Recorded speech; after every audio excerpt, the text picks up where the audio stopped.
So now there are more reports of PlayStation games going to Xbox and more reports of Xbox games going to PlayStation. And I have to say, I hate everything about this. And I need to be clear, it's not because I hate either one of the platforms. It's the exact opposite. I love gaming on these consoles and PC. And I love video games. That's why I'm talking about this. I don't want to see the industry become a hollowed out shell of what it is and what it was. If you feel the same way, let me know by hitting the like button and subscribe, because it really does help the video reach more people. So let's get into this. This trend is ultimately going to lead to no more exclusive games and the collapse of the console market. Because what would be the point of buying an Xbox or a PlayStation if you can play your games anywhere at any time? You're taking away the whole reason to buy the hardware in the first place. And you're going to lose what made consoles so great.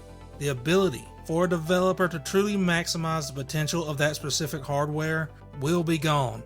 You will no longer see games push boundaries, and the quality will suffer. We've already seen this happen. Cyberpunk 2077. That game was a complete disaster on last-gen consoles. And it was even broken on PC. They tried to make a next-gen game work on old hardware, and it was a broken mess. 720p resolutions, constant frame rate issues. That's what happens when you try to please everyone. You end up compromising so much of the product that it falls apart.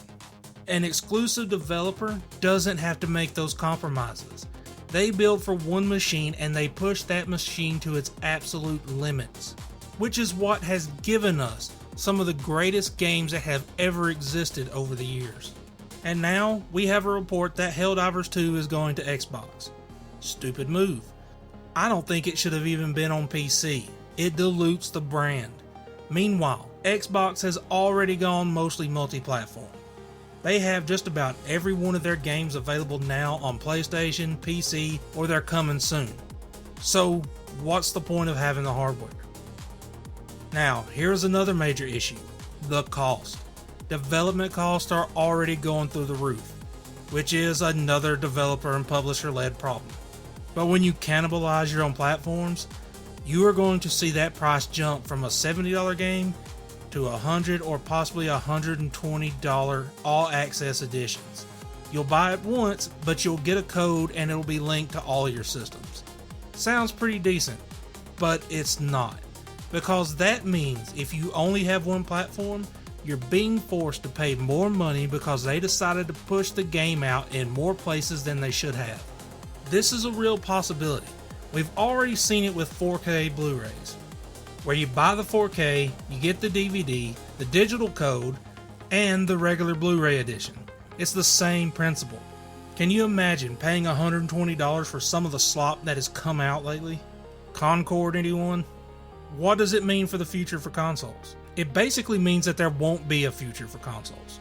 And there might not even be a future for PC at this point if this keeps going. Because this whole mess is leading to the one thing that nobody in gaming wants. A purely subscription-based streaming-only model. You can see the writing on the wall. That is what they are pushing for. You pay one subscription, you stream your games anywhere you want. And of course, you won't own a single thing. This is the end game for them.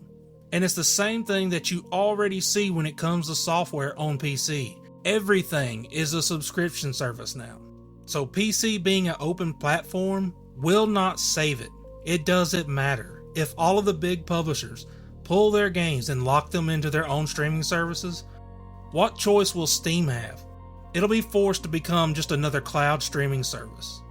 And beyond that, you already have Steam bowing the knee to censorship by payment processors that are threatening to stop allowing payments if they don't crack down on certain adult-only games. Right now, it is tied to games that go way too far, but what's to stop them from pushing it further? What happens when they go after violent games, war games, or just any other game with a message that they don't agree with? Does anybody else remember what happened to the Medal of Honor reboot?